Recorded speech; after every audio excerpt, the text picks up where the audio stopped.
Weekend buses in St. Louis are like rare Pokemon. If you miss one, that's it. See you in 45 minutes and bring snacks. So it's Saturday. I'm coming off the MetroLink feeling confident like a commuter ninja, and I see it. The 95 Kingshighway rolling in like a final boss. Curious, I sprint.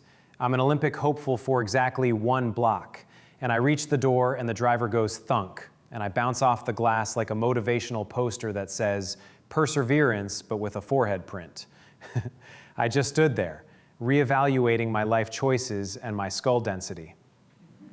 Now, I don't want to wait 45 minutes because that's not public transit. That's an intermission in a Scorsese film. And then the 57 pulls up like a plot twist with good timing. My brain does the heist movie violin thing, and I go, the 57 tracks the 95 for about a half mile. I can hop on the 57, slingshot past, and intercept like Mission Improbable. I board the 57 like I'm clocking into destiny, and we zip down Kingshighway, and there's the 95 in traffic, looking smug. In bus language, we pass it.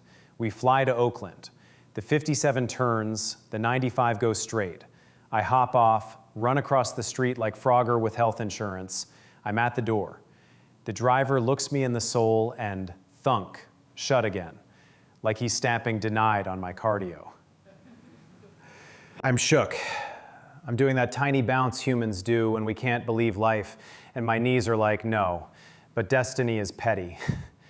I see it. The 95 is trapped at Manchester, a beautiful red sea of brake lights parting for my stubbornness.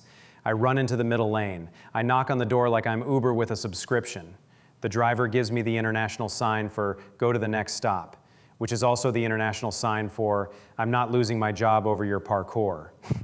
So I sprint a quarter block, heart thumping, auditioning for a drum line, and I beat the bus to the stop.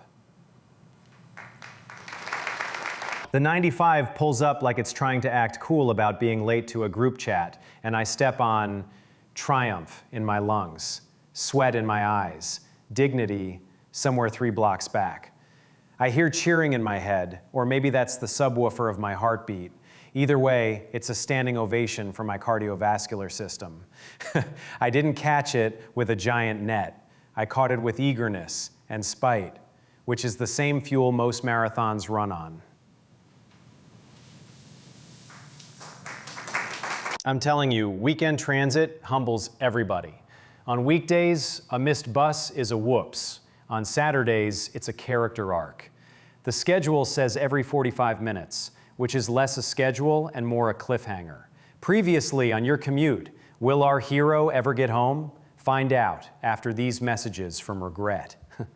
The doors close one time, you go, huh? The doors close twice, you go, am I in a rom-com with a bus? And the drivers, they're not villains.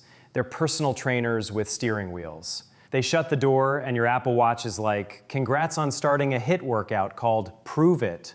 I swear, the bus door slap is how St. Louis says hello on Saturdays. It's a forehead kiss from the city, and the city has excellent biceps. Let's be honest, we have all had a 95 Kingshighway in life, that goal, relationship, dream, or burrito that shuts the door the first time. You bounce off it, you see stars, and your pride limps. But then the 57 called perspective pulls up. It only tracks your dream for half a mile, and you think it's small, but it's enough to get you ahead and around the corner so you can try again. And when the door thunk happens a second time, you don't quit. You go, fine, meet me at Manchester, and destiny points to the next stop, and you sprint. By the third try, I was basically a tour guide of my own stubbornness. On your left, you'll see my hopes being ignored. On your right, you'll see my legs applying for emancipation. But when I finally boarded that 95, the whole bus looked up like, did this man just DLC his way onto public transit? And I'm standing there breathing like a haunted accordion, nodding to everybody like, thank you for witnessing my origin story. The best part was the inner soundtrack, a chorus going, you did it, and another voice whispering, you definitely concussed your forehead, but we did it. I'm tapping my card with the swagger of someone who just negotiated with traffic and won. And I want to give a TED Talk titled, How to Catch a Bus Without a Net or Dignity. Bullet 1, enthusiasm. Bullet 2, petty revenge. Bullet 3, Manchester. So if you ever see someone sprinting down Kingshighway knocking on a bus like it owes them $20, that might be me, running on hope and weekend scheduling. And if the door closes in your face, remember that means your training montage just started. Wave at the driver, point to the next stop, and turn your commute into cardio with plot. Because in St. Louis on a Saturday, the difference between stuck and home is half a mile and one very dramatic entrance.